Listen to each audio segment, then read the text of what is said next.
Boa noite a todos, boa noite. Eu vou começar como geralmente sempre começa, né?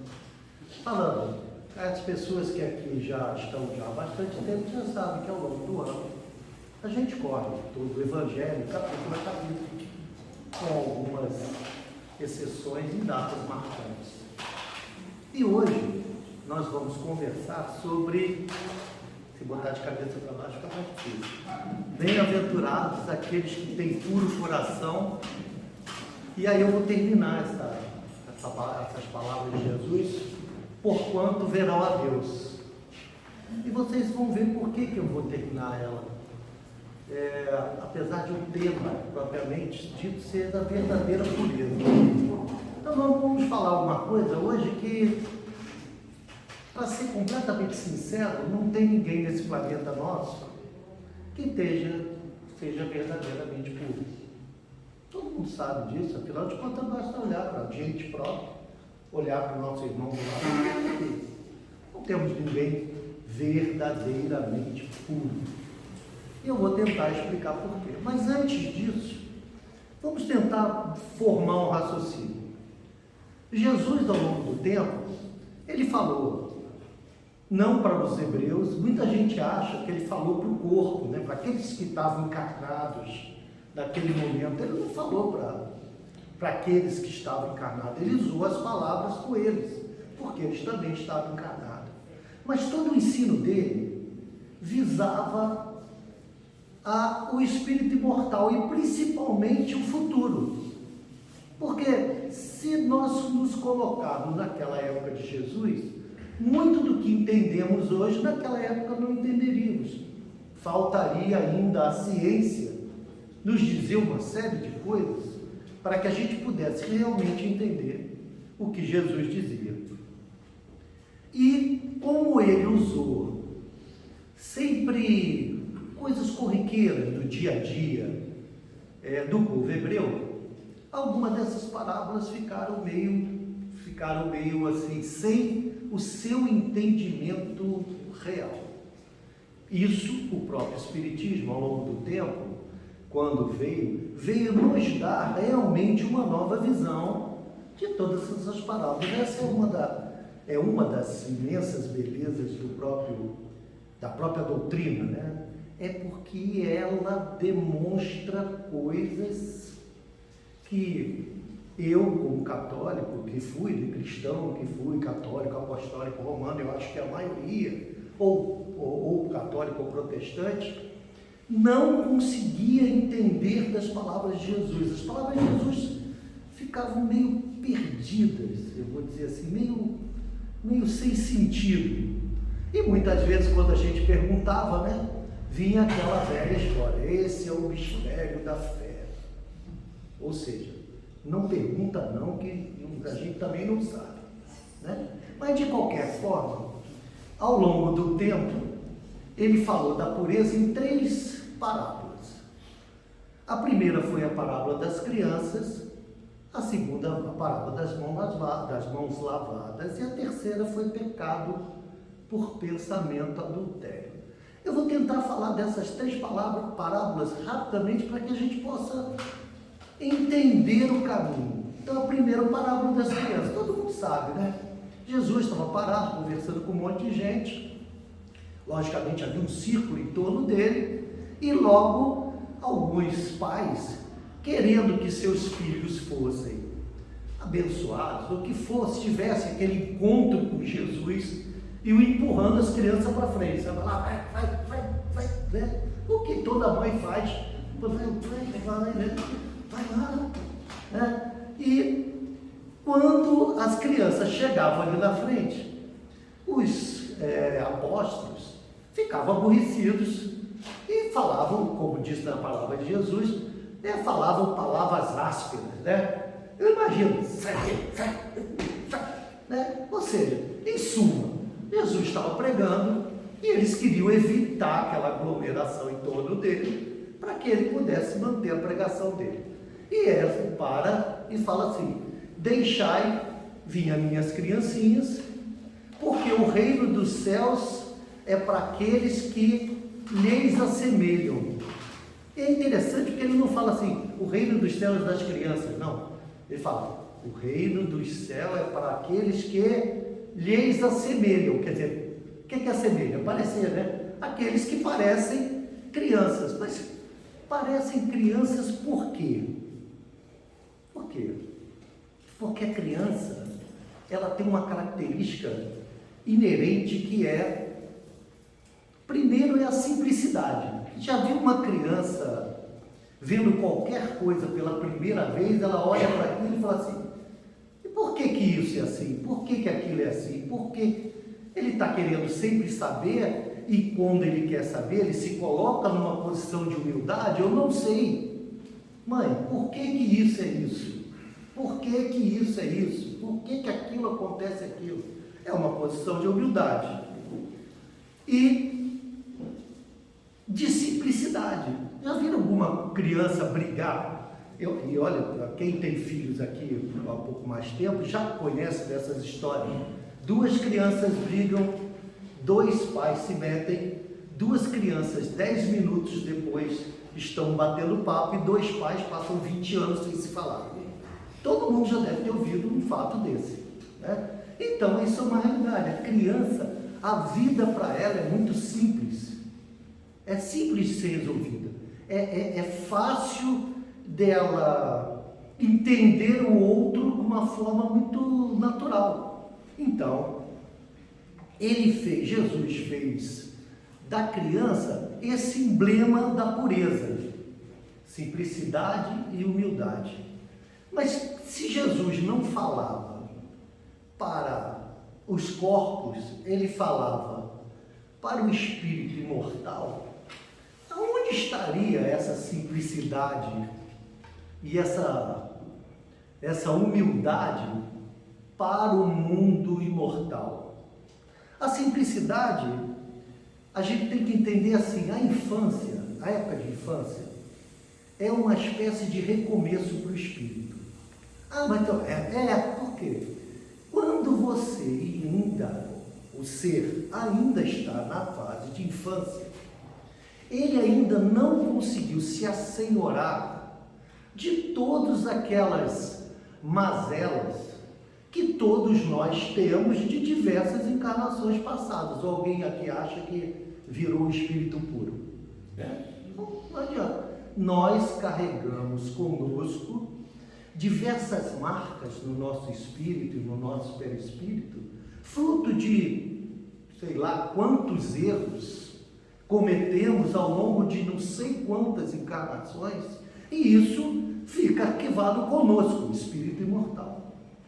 Mas, quando iniciamos a fase de criança, a gente não consegue se assenhorar bem desta realidade. A gente não consegue ter aquelas mesmas ideias ferrenhas que a gente tem como adulto sendo criança. Então, de certa forma, como ele não acessa todo esse arcabouço, né, de situações que ele é, como ele não acessa, ele é simples. O espírito, naquele momento, ele está mais próximo da simplicidade. Entendam, ele não é simples, está mais próximo da simplicidade do que como adulto. O próprio espírito em si, não só a criança, mas o próprio espírito. Por quê? Ele é facilmente moldado pelas novas informações que pais e mães responsáveis, foi exatamente o que a gente conversou na semana passada, né? Por mais e mães responsáveis que vão dar um novo arcabouço de ideias, de sentimentos, de valores, né? E que, quando ele se assenhorar, realmente se assenhorar do que ele carrega, ele tem duas coisas para balançar. Isso sou eu e isso foi o que eu aprendi agora. E eu posso unir, desunir, sei lá, aí vai depender de cada espírito. Mas cada espírito vai balancear isso e vai fazer de si, espírito imortal, um novo ser, aprendendo alguma coisa. A humildade está justamente aí, a humildade está justamente aí, porque todos nós, Perdoe, minha garganta hoje não está muito boa. Todos nós temos ideias pré-concebidas das quais não abrimos mãos. Essa é a verdade. Todos temos. Eu e qualquer um que esteja no planeta Terra temos essas ideias preconcebidas. Na verdade, elas formam o fundo do nosso caráter, é uma realidade. Mas quando você se põe numa posição de humildade, você pelo menos ouve outras ideias. O problema é que nós adultos, né, fora o pessoal aí que é quase criança, né? Nós adultos, nós não nos permitimos ouvir outra ideia. Ou se ouvimos, fazemos aquele famoso, obrigado, fazemos aquele famoso ouvido de mercador, obrigado, né? Ouvido de mercador, né? Ou seja, a gente ouve, mas não ouve nada, né?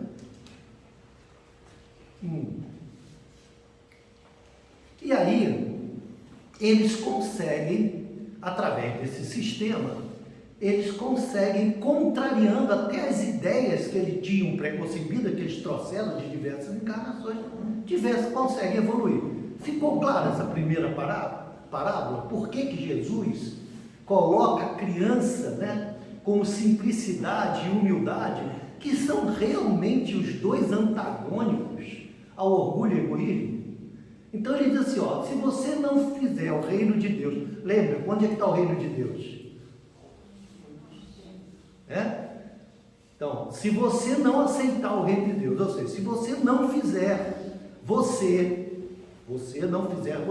não eu aqui, Alexandre, mas eu aqui, né? Como eu brinco, os Y, se eu não conseguir, às vezes Y, ser humilde e simples como uma criança, eu nunca vou ter o reino de Deus em mim, né?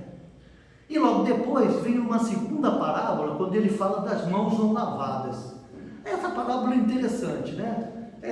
Eu vou falar rapidamente. Jesus se reúne, na verdade, Caifás e outros 4 ou 5, eu não lembro o nome agora, realmente eu não me recordo, 4 ou 5 saduceus o convidam para jantar na casa deles, na casa de um deles, na verdade, na casa de Caifás. E aí, os apóstolos vêm com Jesus e ninguém lava a mão. Era uma das leis de Moisés, uma das leis de Moisés mais fortes, é esse negócio de lavar a mão. Tem a sua razão de ser, né? A disenteria matava muito mais gente nessa época do que a maioria das doenças, que eram poucas. Então o que acontece? Moisés falou, nunca vá comer sem lavar as mãos primeiro, lave as suas mãos. Tem a sua razão de ser? Tinha. Mas Jesus aproveitou dessa oportunidade clara e falou, por que vós, quer dizer, os saduceus, por que vós deixai de atender a um mandamento de Deus, que é a pais e mãe, quando disse que aí já é através da lei e não dos ensinos dos próprios profetas, que dizia a seguinte coisa, se eu digo para o meu pai e minha mãe, tudo que eu faço de benesse para Deus serve para você também, tá? Beleza? Mesmo que depois eu não assista nem mantenha meu pai e minha mãe. Então eles fizeram desse mandamento honrar pai e mãe, eles criaram um subterfúgio para que eles não tivessem que manter pessoas idosas sobre o seu domicílio financeiro. Entenderam a jogada? Então era assim, tudo que eu ofereço para o templo de Salomão, que geralmente era pombas, rios ricos, bois e coisa e tal, tudo isso também você se aproveita, tá? Em compensação, eu te jogo na sarjeta ali e você vai se virar. Era isso. Então Jesus jogou isso na cara deles. Por que através da sua... Como é que ele botou? Deixa eu botar aqui.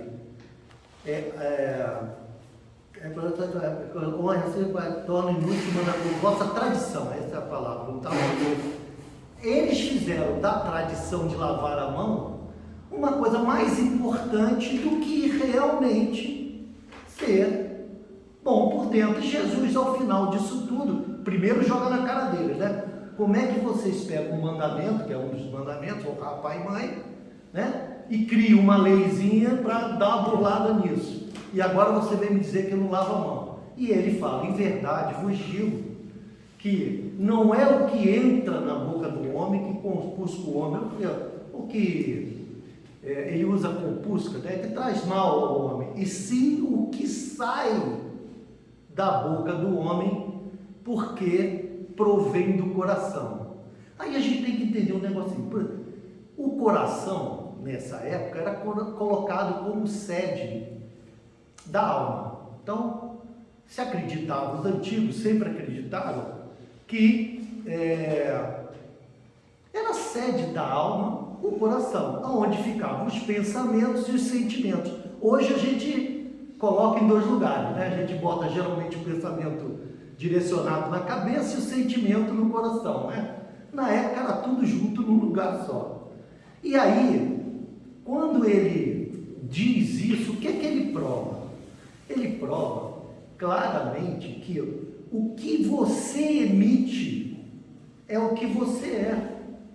Não é o que você coloca para dentro do corpo material que vai estragar a sua alma.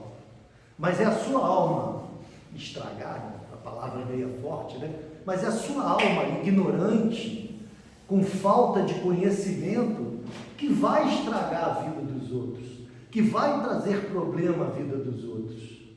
Então, por quê? Vem de dentro de você. E para que você seja puro, né? Puro, o que é puro? É aquele resultado aonde não existe mais nenhuma outra coisa a não ser aquele item. Por exemplo, o ouro. O ouro nunca consegue ser 100%. Não existe ouro a 100%. É 99,9%. Não. Um monte de 9 aí. Mas é considerado ouro puro, ou seja, ali só tem ouro. Quando Jesus está falando de pureza, ele está falando, não é a pureza do corpo, ele nunca falou para corpo, ele nunca nem mencionou nada de corpo, ele usava as situações corporais do dia a dia para falar do mundo imortal. Então, o que ele quis dizer, a pureza é a pureza da alma. Mas como eu chego nessa pureza da alma, né? Como é que eu faço para caminhar em direção dessa pureza da alma? E o pior, na medida que a gente sabe, olha, essa é que eu acho que é na medida onde os nossos conhecimentos vão ampliando, cada vez mais fica difícil dizer que a gente erra porque inconscientemente. Ou alguém tem dúvida? Existem 4 fases, né? Tem o primeiro que erra porque gosta de errar. Então, o Alexandre comia o bombom, sabendo que fazia um mal danado para ele, mas mesmo assim eu comia. Então, eu comia conscientemente. Comia, até que eu não estou comendo mais. Não é verdade que eu não estou comendo, mas estou bem mesmo. Então, é verdade. Então, assim, a verdade é essa. Então, ó, esse é o erro consciente. Eu sabia que estava errando. Nós temos o erro inconsciente. Mas o erro inconsciente é exatamente isso. Quanto mais a sua consciência avança em conhecimento, em moralidade, mais difícil fica dizer que existe o erro inconsciente. Concorda? Então, quando a gente fala mal da vizinha, que a filha dela chegou às 2 da manhã, né? E a gente, pô, quem não faz? Quem já não falou do vizinho? Ou do vizinho que botou o som alto, e a gente manda aqueles pensamentos maravilhosos às 2 da manhã assim, né? Tomara que torre o sistema todo, né? Não dá para dizer que foi inconsciente. Dá para dizer que é inconsciente? Nós aqui, dá para dizer? Vamos lá, vamos ser sinceros. Tudo bem, a gente escorrega, a gente empurra para cá, então, ok. A gente é como eu brigo, da terceirona. Nós somos da terceirona mesmo, não adianta. Mas não dá mais para protestar que é um erro inconsciente. E aí a gente entra na terceira coisa que eu acho que é o pior. É o hipócrita consciente. E aí eu vou te contar, eu quando botei aqui, eu falei assim, meu Deus, como é que eu vou falar isso? Porque olha, o que é o hipócrita consciente? Eu sei que tem para fazer, eu finjo que faço, mas não faço. Não é que o palestrante faz aqui na frente? Ele fala um monte de coisa bonita, né? Fala um monte de coisa legal. Aí chega ali fora, o cara dá uma fechada nele, ele grita, capota com Deus, capota com Deus. Então assim, eu vesti a carapuça, nossa senhora, até o talo, assim, eu falei, não, meu Deus do céu, eu sou hipócrita consciente, né? E é isso que nós vivemos nessa transição, nós estamos, muitas vezes, nos gostando do mal, muitas vezes nós estamos inconscientemente fazendo mal, mas eu digo cada vez mais isso encolhe. Por que isso encolhe? Porque cada vez mais nós discernimos o bem do mal, cada vez mais nós devemos discernir o bem do mal, e quanto mais discernimos, esse erro inconsciente começa e aumenta esse conscientemente hipócrita, né? Que é o que a gente fica transitando, né? E no final, nós temos a pureza verdadeira. E qual é a pureza verdadeira? A pureza verdadeira é aquele que não pensa mais no mal. Ele toma fechado e fala assim, olha, poxa, esse irmão está com algum problema, coitado dele, né? Igualzinho a mim, assim. Coitado dele. Infelizmente, acho que para a maioria de nós, né? Ou se não digo a totalidade, porque deve ter alguém assim mais, né? Mas assim, a grande maioria de nós ainda não estamos nessa fase. E por que não estamos nessa fase? É simples, lembra que eu falei? Bem-aventurados os puros de coração, porquanto verão a Deus. Qual é a classe de espírito que vê a Deus? A terceirona? Qual é a classe de espírito? Primeira classe. Então, só teremos a verdadeira pureza, verdadeira pureza, quanto mais próximos estivermos desta classificação, ou deste nível de desenvolvimento que é chamado espírito puro. Quanto mais próximo, mais iremos ver a Deus, né? Como Jesus próprio falou. Porquanto verão a Deus. Por quê? Porque da nossa terceirona aqui, a nossa pureza, ela é mesclada nesses dois níveis. Ou a gente está sendo hipócrita, fala aqui na frente, né? E não faz, e muitas vezes, né? Não consegue, é verdade, né? Ou a gente está naquela de fechar o próprio olhos. Você sabe que você sabe que não pode, você sabe que não é legal, mas mesmo assim você vai e faz. Então a gente transita nisso aí. O que é importante para a gente é aonde que eu estou transitando. Porque a gente vai transitar, vamos lá, vamos esquecer, vamos lá. Ninguém vai sair daqui espírito puro. Então, podem ter certeza, podem ficar tranquilos, que ninguém vai sair daqui espírito puro. Então, se não vamos, aonde que nós estamos transitando? Nós estamos mais sendo hipócritas conosco mesmo, quando olhamos o argueiro no olho do irmão e esquecemos a trave do nosso olho, que é isso que Jesus falou. Deixa de ser hipócrita. Em outras palavras, ele falou, deixa de ser hipócrita. Você vê o cisco no olho do teu irmão, mas não vê a trave que está no teu olho. E é isso que ele falou. Se você faz isso, você não tem pureza do coração. Você não conseguiu aquela humildade e simplicidade. E por último, e só para que eu termine, né? Como Jesus, ao final, fala assim, né? Raça hipócrita, né? que bem disse Isaías, que foi um dos profetas, bem disse Isaías, que vocês me honrariam com os lábios, mas não me honrariam com o coração. O que ele está dizendo? É justamente isso. É muito mais fácil para quem está acostumado com a materialidade, vamos colocar claramente, é muito mais fácil quem está colocado aqui na materialidade, como nós, lavar a mão do que refrear a língua. Lavar a mão do que ouvir uma ofensa, mesmo não justa, porque se for justa a gente tem que calar a boca mesmo, mas tudo bem. Mas uma ofensa não justa e você metabolizar aquilo. Entender que o irmão é tão imperfeito quanto você. É muito mais fácil vir aqui, né, ao centro, e eu vou agora ser claro, vir ao centro, ouvir a preleção, bonitinho, seu elevado, tomar o passe, beber a aguinha, sair dali e não mudar nada. Porque a gente está acostumado já conosco mesmo.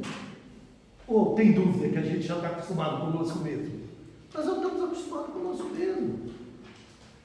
Mas se tudo que é falado aqui não toca nem um pouquinho do coração de cada um, e olha que quem fala aqui é o Zé Mané da esquina, né, que eu brinco, mas é uma realidade. Se não muda nem um pouquinho, nada disso está adiantando, a gente está sendo hipócrita religioso, né? Por isso que eu ainda vou dizer uma coisa para vocês. Eu conheci mais de um testemunho de Jeová e conheci, apesar de serem pessoas muito pesadas assim, conheci testemunhos de Jeová que eu admirava. Ele não era hipócrita com o que ele acreditava, sabe? Posso não concordar com o que ele acreditava, é outra história, concordar ou deixar de concordar. Mas ele era verdadeiro com o que ele era verdadeiro com ele mesmo. Isso é bacana. Esse deixou de transitar da hipocrisia e assumiu a sua religiosidade. A gente pode julgar, não, porque eu acho que não está certo, eu acho que é assim. E cada um, né? Infelizmente, nós temos essa mania de julgar, né? Julgar coisas e pessoas. Mas temos que entender que ele está sendo simples de coração, ele resolveu se mudar. Ele resolveu pegar a humildade e, errado ou não, aí não veio o caso, mas ele resolveu fazer a mudança dele. Ele resolveu. Então está na hora da gente deixar um pouquinho, né, essa hipocrisia de lado. E por último, a parábola do adúltero, quando Jesus disse, né, um homem, quando não cometereis adultério, ele diz, mas se você já olhou para uma mulher com um mau olhar, e aí eu vou olhar também, a mulher olhou para o homem com um mau olhar, porque por que sempre é o homem nessa brincadeira, né? Essa mulher olhou para o homem com um mau olhar, não tem moleza não, né? Porque, a verdade, ele já cometeu o adultério, porque ele colocou o adultério aonde? Ele colocou o adultério não na ação, ele não colocou o erro na ação, ele colocou o erro no pensamento. Mas por que ele colocou o erro no pensamento? Por que o erro, né, do adultério ou de qualquer ato mal, ele está já no momento que você pensou no mal? Porque saiu, lembra? O que sai da boca do homem é o que compôs com o homem. Porque esse pensamento, esse sentimento saiu de quem? De dentro de você. E dentro de você não tem boa bisca. Tudo bem, vamos lá, terceirona. Nenhum de nós aqui é grande bisca mesmo. Vamos entender. Mas a gente está correndo para frente. Não é isso que a gente quer? A gente não quer andar um pouquinho? A gente não quer melhorar um pouquinho? Não é isso que a gente quer? Quem pensa e se satisfaz com o mal, é o mal em plenitude. Quer dizer, aquele cara que fala, eu vou, sei lá, a gente tende a colocar, eu não gosto, a gente tende a colocar essa palavra mal em umas coisas muito pesadas. Eu penso em matar fulano e mato. Então é o mal a sua plenitude. Mas será que quando a gente chega num determinado lugar e ressalta os defeitos de uma pessoa para uma outra pessoa, eu não estou me satisfazendo no mal? Será que não é? Tudo bem que eu tenho que ver o mal onde ele exista, mas eu não preciso fazer esse mal ser ressaltado, eu posso simplesmente me calar, não é verdade?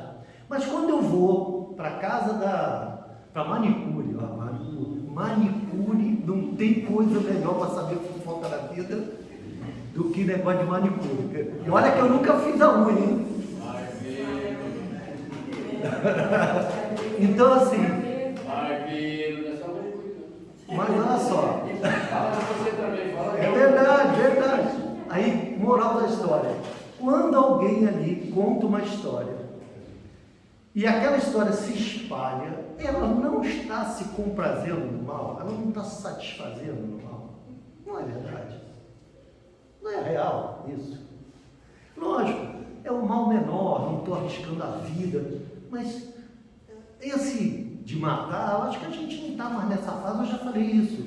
Eu acho que nessa de matar, nós, graças a Deus, o planeta não está na sua média, né? Lógico que tem gente ainda assim, mas na sua média, nós não estamos mais nesse nível de pedra imensa.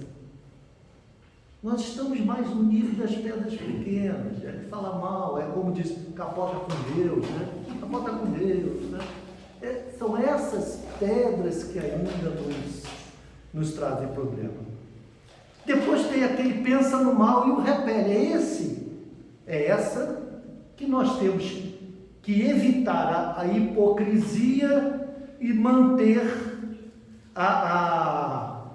o mal não inconsciente, mas a consciência do bem, né? Então, se eu tenho um pensamento ruim, e se eu pego e afasto ele, não quero pensar isso, né? Não quero ter esse pensamento. Você pelo menos está brigando, pelo menos você está brigando para que você possa chegar à pureza de coração. Lembra que é simplicidade e humildade? Então você se colocou simples de novo para que você possa humildemente entender que, olha, eu ainda escorrego na banana, então para poder não escorregar mais eu tenho que criar um hábito. Toda vez que eu olhar aquilo, eu tenho que ter aquela ideia, eu vou ter aquela ideia e eu vou interpor uma ideia diferente. Até uma hora que, como nós somos assim mesmo, né? Mais cedo ou mais tarde, daqui a pouco a gente nem pensa mais naquilo. Por quê? Porque a gente interpôs um hábito bom numa coisa ruim que a gente pensava. Então a verdadeira pureza é a pureza da mente e do coração, ou seja, é a verdadeira pureza do espírito imortal, né? E infelizmente né? Todo mundo vai chegar lá, pode ter certeza. Nenhuma das suas ovelhas se perderá, né? Jesus não falou? Nenhuma das minhas ovelhas se perderá. Tudo bem que para mim vai levar alguns bilhões de anos, mas é só uns bilhões de anos. Afinal de contas, o que é 1 bilhão de anos, né? Para quem vai viver eternamente? É só 1 bilhãozinho. Né? Então, assim, a verdade é que mais cedo ou mais tarde, e quanto mais cedo melhor, nós entendermos essa realidade, mais fácil iremos evoluindo de forma a cada vez mais termos essa simplicidade e essa humildade de coração. A simplicidade de entender que nós somos coautores da vida, todo mundo aqui sabe, é coautor da vida, mas que nós, essa vida, e eu estou falando vida, não só a vida orgânica, mas a vida de relação, mas essa vida não pertence a gente, pertence a Deus. Então, na medida que a gente pode fazer de tudo, e nós devemos fazer de tudo, para sair das nossas situações ruins, mas não saiu, Você fez o máximo, você correu, fez, desfez, fez tudo que era lícito, isso é importante. Fez tudo que era lícito para que você saia de uma situação e não saiu. Qual é a alternativa que você tem? Você só tem uma alternativa. Aliás, são duas, né? A primeira, você briga com Deus. Deus não gosta de mim. Que é o que, na maior parte do tempo, a gente faz. Ou a gente entende, olha, esse remédio veio porque eu preciso dele. Né? Ou não? Está todo mundo me olhando, assim, né? Então, a verdadeira pureza é a pureza do coração. Então, como é que eu estou me desviando desse caminho da pureza do coração? Como é que eu estou me desviando dele? Como é que eu estou me desviando? Então, toda vez que eu busco anunciar meus bons feitos, né?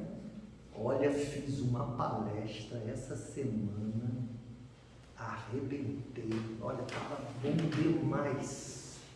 Minha palestra foi, sabe o que eu estou fazendo? A primeira, eu estou tendo falta de caridade para comigo mesmo. Por que eu estou tendo falta de caridade para comigo mesmo? Porque eu estou expondo para todo mundo a minha baixa autoestima. Eu tenho a necessidade de dizer que eu sou bom. Ou por acaso alguém acha que isso não é baixa estima? É normal, a gente faz isso. Quando você sente que algo está um pouco além do teu alcance, isso é sensação interna, e é uma falta de cabeça danada, porque tudo posso, mas nem tudo me convém, mas em tudo que me convém, se eu for e alcanço, por causa disso eu sou ou bom, ou cara. E quando é com o outro, é falta de caridade para com o outro. Porque se eu fiz uma palestra excelente, indiretamente, vai dizer que a Sofia não fez uma palestra excelente, outra palestrante da casa, só estou usando o nome para isso, né? Ou o Roberto não fez uma palestra excelente, porque a palestra excelente é só do Alexandre.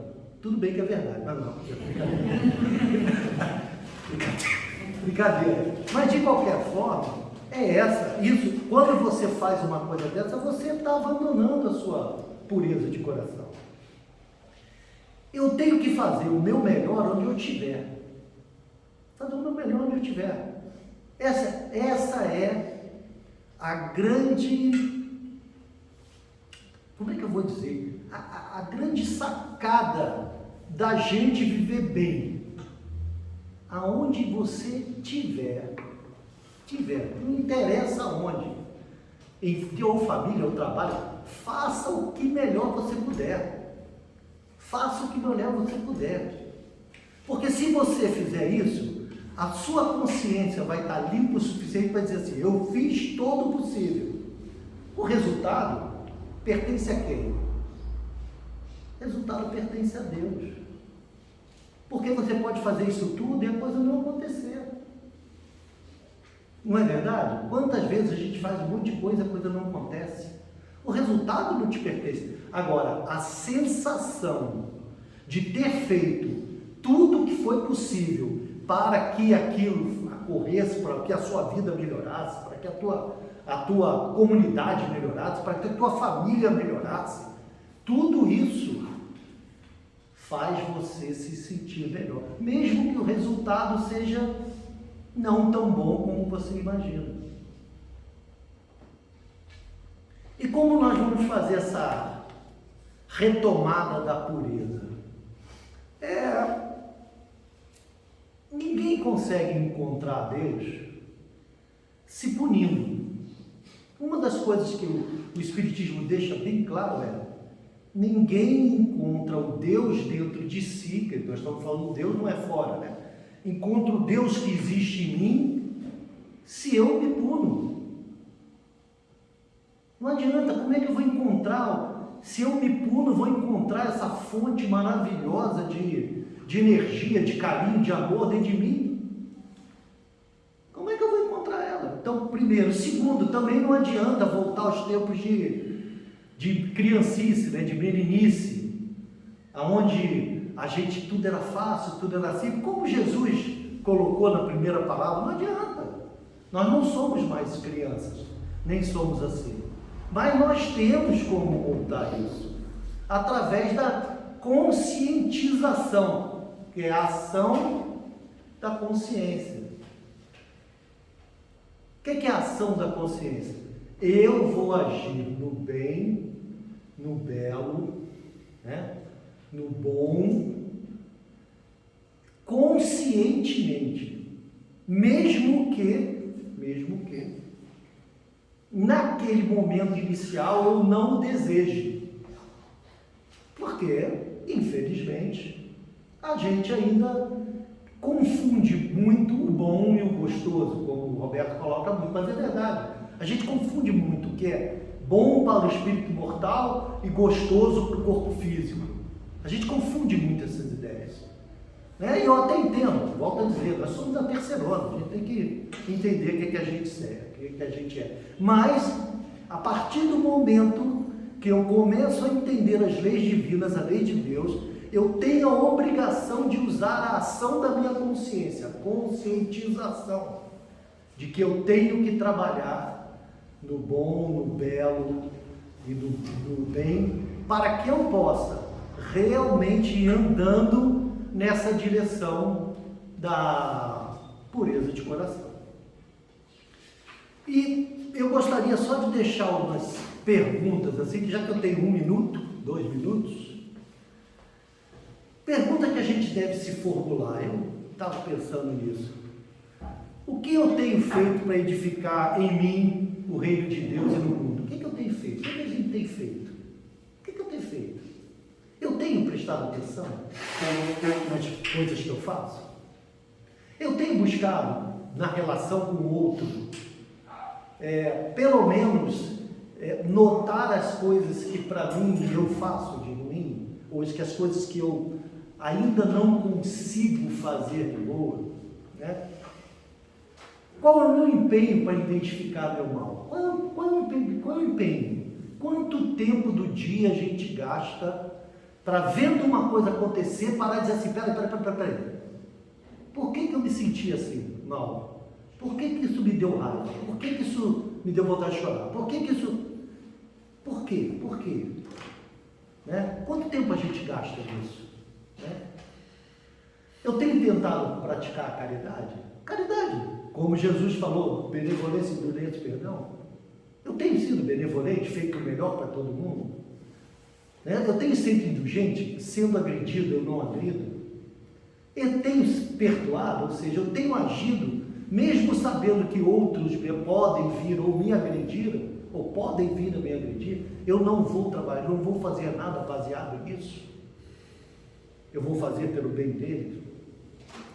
Será que eu consigo entender? Eu amo a mim mesmo, pois entendo que sou uma centelha divina? O Roberto colocou isso há um tempo atrás, eu fiquei batalhando isso na cabeça. É verdade, a gente ou fica deprimido, né? Porque não consegue entender uma coisa que deveria ser clara, mas a gente é uma dificuldade danada. Eu tenho o DNA de Deus. Eu tenho o DNA de Deus. Todos nós temos o DNA de Deus. O problema é que a gente não se assenhora dele, a gente não busca ele, a gente não olha para ele. Todos nós temos esse DNA. Eu entendo essa centelha divina o suficiente para não me autoflagelar com a culpa, né? Que é o que a gente faz, a culpa incapacitante, né? Que é a culpa, né? Ah, eu fiz isso com fulano, agora eu não tenho cara de falar com ele, Deus me livre, né? Mas eu me responsabilizo pelos meus atos, ao ponto de entender que tudo que mal que faço aos outros é a mim mesmo que faço, né? Eu comecei a entender isso. Amo meu irmão ao ponto de entendê-lo tão imperfeito e falível quanto a mim mesmo, e por isso entendo e perdoo. Então eu entendo que se alguém me agride, naquele momento, naquele momento, ele estava utilizando do seu livre-arbítrio e por algum motivo que eu não consigo saber, ele me agrediu. Agora, se eu entendo que eu faço a mesma coisa em diversas situações da vida, e essa é uma realidade, quem aqui não agrediu de nada? Quem aqui ainda não falou uma coisa da pessoa, olha, pô, mas peraí, eu não falei nada disso, né? Quantas vezes acontece? Se você consegue entender isso, você consegue se colocar no lugar do outro. Se você consegue se colocar no outro, você consegue se perdoar. E por último, né, eu consigo realmente dizer ao Pai, Pai, que seja feita a tua vontade e não a minha? Que seja feita a tua vontade e não a minha? E pela atenção, obrigado.